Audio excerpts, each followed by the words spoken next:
I always thought I knew the truth.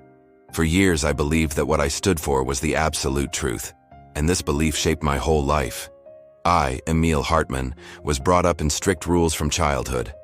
My parents were religious, but we were not only believers, we were unquestioning defenders of our faith.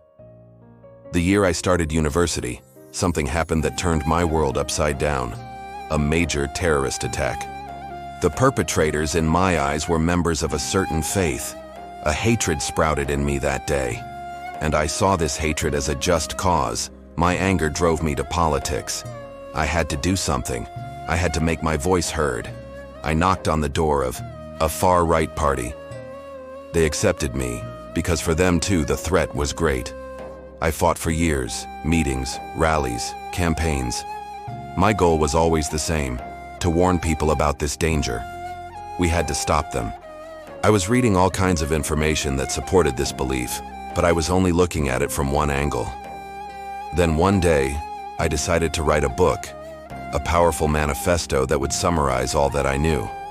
But while I was writing, something happened that I didn't realize. I started researching the facts. After a certain point, my own sources were not enough. I also had to understand what the other side was saying. This process made me uncomfortable. For the first time, I thought that what I was defending was questionable. At first, I denied it. I fooled myself, but the deeper I went, the more question marks I encountered.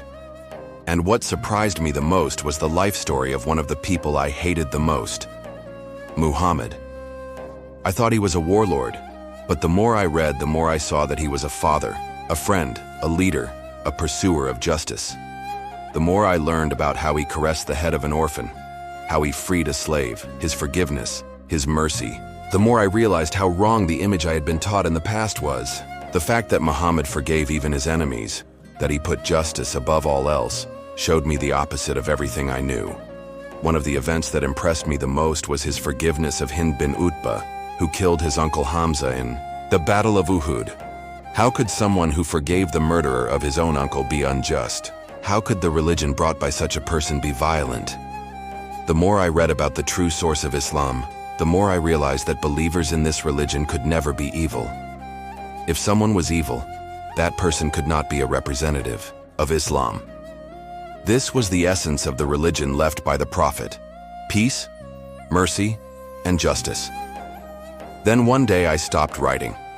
I put everything aside because I didn't want to admit that I had seen the truth.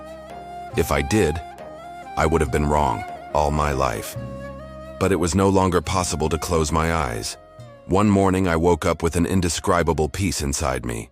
All my doubts had disappeared. I realized that what I had been running from for months was freedom. The heaviness in my heart was gone.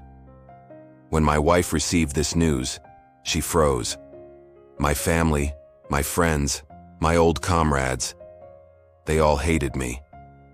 "You've gone mad," they said. "You sold us out."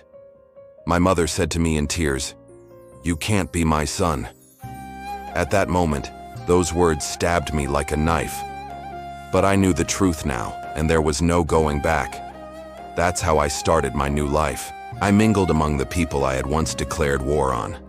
Some looked at me with distrust. Some forgave me. Some tried to understand me. But I only wanted to understand. And today, when I look back, I see that my biggest mistake was to accept the truth without questioning it. For so many years I thought I was right, but I was the one who was blind. But it wasn't the eyes that were blind, it was the heart. And my heart was now seeing.